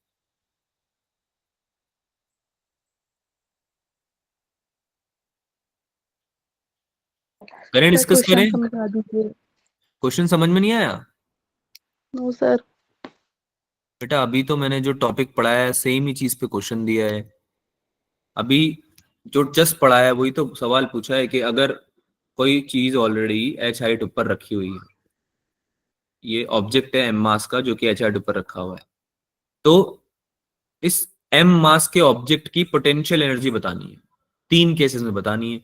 अगर तुम यहाँ पे खड़े हुए हो तब कितनी होगी, तुम अगर यहाँ पे जाके एम मास के साथ में जाके बैठ गए तो कितनी होगी, और इसके भी ऊपर जाके खड़े हो गए एच हाइट ऊपर, तो तीनों केसेस में इंडिविजुअली बतानी है कितनी होगी पोटेंशियल एनर्जी एम मास वाले ऑब्जेक्ट की। ऑब्जर्वर बदल रहे हो मतलब आप, ठीक है, रेफरेंस लाइन बदल रहे हो आप, ये है सवाल। रेफरेंस लाइन का मतलब ये होता है कि कहाँ जाके बैठे हो, कहाँ से देख रहे हो, जो भी चीजें हो रही हैं उन चीजों को आप कहाँ से देख रहे हो, ये होता है रेफरेंस। बताऊं, आंसर बताऊं, डिस्कस करें? Yes Yes, sir. I've got few answers, लेकिन कुछ सही है कुछ गलत है। तो देखो बता देता हूं मैं, आंसर्स बता देता हूं पहले। फर्स्ट वाले का आंसर जो है वो है कितना, mgh, कितना है mg mgh। सेकंड वाले का आंसर MGH कितना है, 0। और थर्ड वाले का आंसर है -mg। Minus MGH. ये आपके तीनों आंसर सही। जब आपका ग्राउंड पे होगा, फर्स्ट केस में जब ग्राउंड पे रेफरेंस होगा, ठीक है, तो आपका जो मास m है वो ग्राउंड से कितना हाइट ऊपर है, h हाइट ऊपर है, h Yes, sir. ठीक है। h हाइट अगर ऊपर है और ग्राउंड पे तुम बैठे हो तो पोटेंशियल एनर्जी कितनी होती है, mgh ही तो होती है बेटा, यस सर है ना। कैसे निकाला मैंने, क्योंकि मुझे ये पता था डेल्टा यू mgh है ना। सर u1 तो 0 है, नहीं समझ में आई बात। u1 अगर इसको ले लो, u2 अगर इसको ले लो, तो u1 तो 0 आ जाएगा, रेफरेंस लाइन ग्राउंड है ना, क्योंकि यस सर तो u2 minus Yes, u1, sir. Delta u तो mgh ही रहने वाला है हमेशा, ठीक है। और ये 0 हो गया है, तो u2 कितना आना चाहिए फिर, mgh, Yes, ठीक है। sir. Yes. सेम तरीके से Yes, sir. सेकंड में जब हम ए पॉइंट को रेफरेंस ले लेंगे, तो रेफरेंस लाइन भी वही है, मास भी वही है, तो दोनों 0 हो गए, u2 माइनस u1 दोनों ही Yes, 0 sir. हो गए, ये भी 0 हो गया, ये भी 0 हो गया, ठीक है। तो आंसर कितना आ जाएगा, 0। Yes, yes sir. सर और थर्ड केस में जब आप ऊपर चले जाते हो बी पॉइंट पे, यहां पे आपने रेफरेंस लाइन ले ली अगर, और आपका मास रखा हुआ है ए पे जो कि नीचे की तरफ है, एच हाइट नीचे, यस सर तो माइनस में आ जाएगा तो माइनस में आ जाएगा, क्योंकि अब आप जब u2 माइनस u1 लिखोगे तो u1 आप 0 कर दोगे या u2 0 कर दोगे, इक्वल्स टू U1 mgh, 0. ठीक है। U2. u2 0 करोगे ना बेटा, यस Yes, सर sir. 0 करोगे ना, आपका ऊपर की तरफ है क्योंकि वो तो मास तो नीचे है m, तो इस बार जो आपका u आएगा वो कितना आएगा, -mg, है ना। माइनस mg और थोड़ा बहुत आइडिया वैसे भी लग गया होगा अब तुम्हें कि अगर ऊपर जाते हैं तो mgh आता है पॉजिटिव और नीचे जाते हैं तो यस सर माइनस, नेगेटिव ये आइडिया तुम्हें लग गया होगा अब वैसे। बताओ सब क्लियर है, जीवन सही है, यस सर आगे चले, यस सर आगे चले, सर ठीक है। सर हाँ एक बोलो। डाउट है। सर जैसे सर आपने पहले समझाया था कि सर जैसे कि आप किसी मतलब हाइट पे बैठे हो और सर नीचे से कोई चीज ऊपर की तरफ आ रही है, तो सर आप उससे मतलब माइनस में से वो करोगे, है ना सर, माइनस हाँ mgh में वो करोगे। तो सर हाँ इसमें कैसे होगा सर, जबकि वो उस पॉइंट ए में ऑलरेडी बैठा है, मतलब कोई भी एम मास है, ठीक है। तो सर जो ग्राउंड में सर जो वो होगी पोटेंशियल एनर्जी की वैल्यू सर वो माइनस में नहीं आएगी। जब ग्राउंड पे आप बैठे हुए हो तब पूछ रहे हो, या ए पे बैठे हो तब पूछ रहे हो, या बी पे बैठे हैं तब पूछ रहे हो। सर आप सर ए पे बैठे हैं और सर जो ग्राउंड से जो चीज है सर वो ए की तरफ आ रही है तब। ग्राउंड से एक ही तरफ कुछ नहीं आ रहा है, इस सवाल में तुम्हारा m जो है वो कहीं नहीं जा रहा है, वो चुपचाप बैठा है अपनी जगह पे ए पे। तो आपको जो डाउट आ रहा है वो इसलिए आ रहा है क्योंकि आप पिछले वाले क्वेश्चन में अटके हुए हो, लेकिन आप डाउट इस वाले में पूछ रहे हो। समझे क्या बोला मैंने, आप पिछले वाले क्वेश्चन में अटके हुए हो जिसमें आपका एक्चुअली मास ऊपर जा रहा था, जब मैंने समझा रहा था, जब मैं, है ना। अभी आपका मास m ए पे चुपचाप बैठा हुआ है, तुम बस उसको अलग अलग जगह जाके देख रहे हो और पोटेंशियल एनर्जी एनालाइज कर रहे हो। बात समझ में ही, यस सर। ए पे चुपचाप बैठा हुआ है तुम्हारा मास, कहीं नहीं जा रहा वो, इट्स नॉट गोइंग एनीवेयर। आप ग्राउंड पे बैठ के देख लो, ए पे बैठ के देख लो, चाहे बी पे बैठ के देख लो, एम मास का पोटेंशियल एनर्जी आपको जब लिखना है तो एम मास को ए पे मानना पड़ेगा कि ए पे बैठा हुआ है वो। बात समझ में आई, यस सर। ठीक है। So it's a Yes, sir. Different question बच्चा, it's not a concept, it's a question, है ना। कॉन्सेप्ट तो ऊपर हम कर चुके हैं डिस्कस, ये वाला एग्जांपल लेके ही किया था, ठीक है, एक एग्जांपल लेके ही किया था, ठीक है। आगे चले बच्चों, yes sir yes sir. About elastic energy now, elastic potential energy. तो जैसे स्प्रिंग की हम बात कर रहे थे, तो उसमें इलास्टिक फोर्सेस होते हैं, पढ़ा हुआ है हम लोगों ने। सर यस तो सर। रीस्टोरिंग फोर्सेस या इलास्टिक फोर्सेस kx एग्जिस्ट करता है इसमें। तो स्प्रिंग के केस में जो एनर्जी स्टोर होती है स्प्रिंग में, उसी को हम क्या बोलते हैं, स्प्रिंग की इलास्टिक पोटेंशियल एनर्जी। बोलो हाँ या ना। Yes sir. Yes sir. Natural length पे रखा हुआ है m, ऑब्जेक्ट स्प्रिंग से बंधा हुआ है, तो उसको बोलेंगे मीन पोजीशन हमेशा। यानी कि जब तक कोई एक्सटेंशन नहीं आया ना आपकी स्प्रिंग में, ना तो कंप्रेस करी ना एक्सटेंड करी ओरिजिनल लेंथ पे, तो उसको मीन पोजीशन बोलेंगे। और mean position since reference line की तरह डील कर सकते हैं हम, है ना, तो इसलिए उसको याद रखेंगे कि मीन पोजीशन पे पोटेंशियल एनर्जी कितनी होती है, 0. 0 होती है। क्या ये बात समझ में आती है? लॉजिक बनता है इस चीज ना, लॉजिक तो बनता है ना यस इस सर, चीज कि भाई यस सर, रेफरेंस लाइन से देखते हो तुम पोटेंशियल एनर्जी हमेशा, किसी पॉइंट की डिफाइन तो वैसे भी नहीं होती, कंपेयर ही करना पड़ता है। तो भाई मीन पोजीशन से देखते हो कि कंजर्वेटिव फोर्सेस जो यूज हो रहे हैं स्प्रिंग के, वो कंप्रेसिव है या फिर कंप्रेसिव है या फिर एक्सपेंस Extern. वर्ड में कंफ्यूज कर रहा हूं मैं, तुम इसको चुपचाप ऐसे बोल सकते हो कि सर या तो कंप्रेस करोगे या एलोंगेट करोगे, ठीक है। So you don't need to define a word for it, it's okay. किसी को कुछ पूछना था क्या? किसी ने हाथ ऊपर किया था? गलती से हो गया होगा, चलो। तो समझ में आया सबको? मीन पोजीशन से अगर खींचोगे, यस सर। वेट करोगे, है ना, एक्सटेंड यस सर, करोगे, तो पोटेंशियल एनर्जी अलग तरह से डिफाइन होगी, है ना, with reference to mean position आप डिफाइन कर लोगे। और अगर कंप्रेस करोगे तो अलग आंसर आएगा, एक में प्लस आना चाहिए, एक में माइनस आना चाहिए मेरे हिसाब से। Yes sir. यस जहां सर, तक मुझे लग रहा है, बाकी देखो डिफाइन कर देते हैं। वर्क डन बाय स्प्रिंग, ये पता है कि डेल्टा यू जो होता है वो माइनस टाइम्स डब्ल्यू सी होता है। Change in Yes, potential sir. Energy जो होता है Yes, minus sir. Times W conservative force. तो अगर मैं वर्क डन बाय स्प्रिंग निकाल दूं, since it's a conservative force, अगर मैं वर्क डन बाय स्प्रिंग निकाल दूं तो मेरा डेल्टा यू भी निकल जाएगा स्प्रिंग के लिए, बोलो हाँ या ना। Change in yes sir. Potential energy निकल जाएगा। और Yes, मुझे sir. ये पता है कि वर्क डन बाय स्प्रिंग में निकाल सकता हूँ एफ डॉट डी आर से। क्यों? क्योंकि एफ डॉट डी आर तो वैलिड है ना सब पे, integration of F yes dot sir. D R तो वैलिड है। यस सर, अच्छा, Yes, sir. फोर्स क्या है यहाँ पे? के एक्स, और जो डिस्प्लेसमेंट है वो dx ले लेते हैं लेट से, है ना। भाई तुमने kx फोर्स लगाया और तुमने डिस्प्लेस कर दिया उसको dx लेंथ पे, ठीक है। kx फोर्स तुमने नहीं लगाया, सॉरी, आप तो एक्सटर्नल फोर्स लगाओगे, kx तो उसका रीस्टोरिंग फोर्स होगा जो अपोजिट डायरेक्शन में लगेगा। स्प्रिंग फोर्स ऐसे ही होता है, स्प्रिंग फोर्स यही करता है ना भाई, नहीं समझ में यस आया? सर, अगर आपने किसी स्प्रिंग को खींच दिया तो स्प्रिंग अपने अंदर क्या बोलेगी कि मैं अपनी मीन पोजीशन पे वापस जाना यस चाहता सर। हूँ, है ना। सर तो रीस्टोरिंग करना चाहेगा वो। है ना, रिस्टोर रीस्टोर होगा। करना चाहिए अपनी ओरिजिनल लेंथ को। तो रीस्टोर करने के लिए उसको क्या करना पड़ेगा? पीछे की तरफ फोर्स लगाना पड़ेगा, क्योंकि तुमने तो आगे खींच दिया यस उसको। सर। Yes, sir. क्योंकि यस kx लग सर, रहा है इधर और तुमने डिस्प्लेसमेंट किया इधर, कर दिया है आपने डिस्प्लेसमेंट ऑलरेडी, ठीक है। तो स्प्रिंग को कितना वर्क करना पड़ेगा रिस्टोर करने के लिए, वो कैसे लिखोगे? kx into dx। और दोनों के बीच में वर्क डन निकालने के लिए एंगल भी लिखना पड़ेगा, F S cos theta. F yes dot sir. क्या लिखना आप, तो डॉट यस प्रोडक्ट को भी सर, सॉल्व करना पड़ेगा।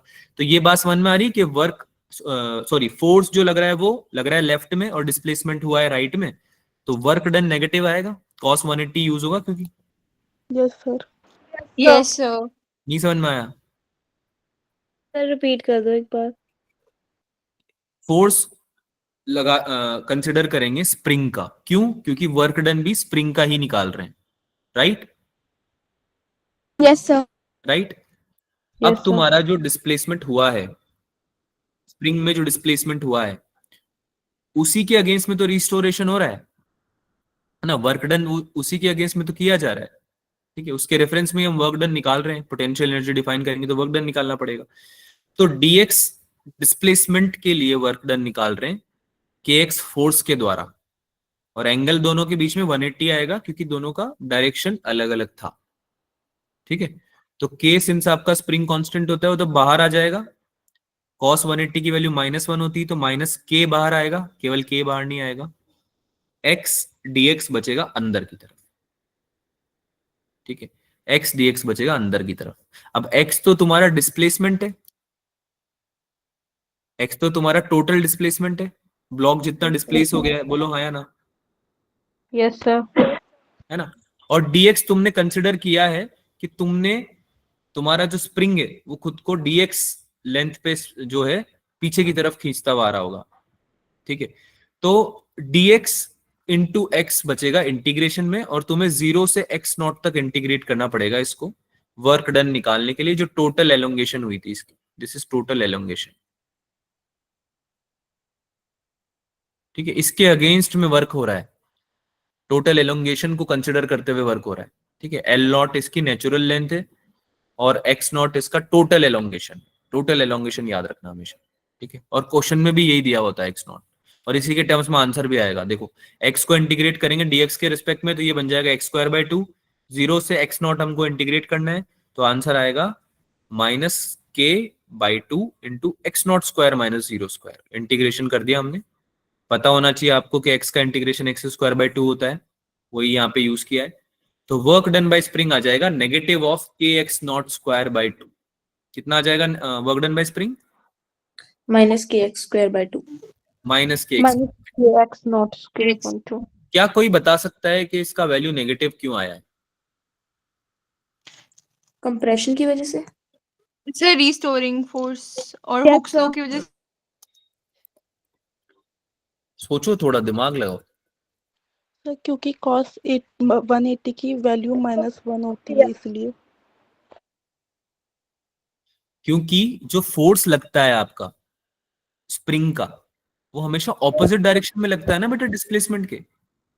Yes sir. Sir, yeah. Restoring force yes होता है, सर। रीस्टोरिंग फोर्स होता है, राइट। तो वर्क डन जो करेगा आपका स्प्रिंग, वो भी तो नेगेटिव ही होगा। ठीक है, इक्विलिब्रियम पोजीशन में रिस्टोर करने के लिए, तो जो मोशन है उसको रेजिस्ट कर रहा होगा ना वो, तो नेगेटिव वर्क यस करेगा सर। हमेशा वर्क आपके ऑब्जेक्ट पे, है ना। रीजन सिंपल सा क्या है, रीस्टोरिंग फोर्स। ठीक है, इट ऑलवेज पुल्स और pushes in the direction opposite to displacement. Spring हमेशा क्या करेगी, खुद को अपोजिट करेगी, पुश या pull, right. Yes sir. Yes, sir. Yes sir. Yes, sir. पक्का समझ में आ रहा है तुम्हें, या ऐसे बस यस सर बोले जा रहे हो? Yes, sir. नहीं आ गया समझ। आ गया होगा। तो काम करते हैं, क्या करें। वर्क एनर्जी थ्योरम पढ़ ली थी हमने, W total equals to delta के। Yes, sir. Yes sir. Yes sir. Total work निकालना, जितने भी फोर्सेस लग रहे हैं सबकी वजह से, और उसको लिख देना डेल्टा के के बराबर, यानी half m v square minus half m u square final minus initial के बराबर। ठीक है, this is how you can find anything. Work energy से बहुत चीजें निकलती है क्योंकि, ठीक है। प्रूफ अगर आपको चाहिए वर्क एनर्जी थ्योरम का, तो आपको मैं होमवर्क दे रहा हूँ वैसे तो, जिसको आप करके लाना, फिर भी मैं आपको बता देता हूँ कैसे कर सकते हो। ठीक है, तो वर्क डन को आपको पता है वर्क डन होता है F dot D R. Yes sir. Yes, sir. Yes sir. Integration of F dot D R होता है, सब फोर्सेस के लिए वैलिड होता है ये, है ना। Yes sir. Yes, sir. इसके अलावा हमें ये पता है कि जो एफ होता है वो नेट फोर्स अगर हम निकालना चाहें तो हमेशा सिस्टम के मास मल्टीप्लाई बाई एक्सेलरेशन के इक्वल। Yes sir. इसके अलावा हमें एक और चीज पता है कि जो वेलोसिटी होती है वो displacement d r by d t के बराबर होती है, ये भी पता है। यस। Yes, sir. इन Yes, सब sir. चीजों का यूज करते हुए एफ डॉट डी आर में जैसे डी आर की जगह डीवी बाई डी टी रख दिया तुमने, है ना, d v by d t into d r. V d v by d x भी होता है एक फॉर्मूला, पर यहाँ पे वो यूज नहीं होगा। खैर, यहाँ पे तुम F net equal to m a use कर सकते हो। ठीक है, एफ नेट की जगह एम ए रख सकते हो, और एम में ए की जगह डीवी बाई डी टी रख सकते हो, तो वहां से निकल के आ जाएगा। ये आपका होमवर्क है, पहले से बता रहा हूँ, तरीका मैंने बता दिया है, इसको सॉल्व जरूर करना। ठीक है Yes, sir. है ना। Law of conservation of energy से नेक्स्ट क्लास में स्टार्ट करते हैं। तुम्हारा टाइम हो गया है तो ज्यादा स्ट्रेच नहीं करेंगे, जो पढ़ लिया है उस पर क्वेश्चन जरूर प्रैक्टिस करें, नेक्स्ट क्लास में डिस्कस करेंगे। ठीक है, और डीपीपी और पीवाईक्यू लगाना चालू कर दो इस चैप्टर के, क्योंकि अगली क्लास में मैं चैप्टर खत्म कर दूंगा और एक नया चैप्टर भी स्टार्ट कर दूंगा। ठीक है, अगली क्लास में मैं चैप्टर खत्म कर दूंगा और एक नया चैप्टर भी स्टार्ट कर दूंगा। ठीक है बच्चों, ओके सर। ठीक है, तो उसके ओके सर। वो किसका हो जाना चाहिए complete। Yes, sir. किसी को कोई डाउट है, यस कुछ सर। पूछना है? No sir. No No, sir. sir. ठीक है, मिलते हैं अगली क्लास में। Bye bye everyone, bye sir. Good night. Good bye night, sir. sir. Good night sir. Good Yes, night. sir.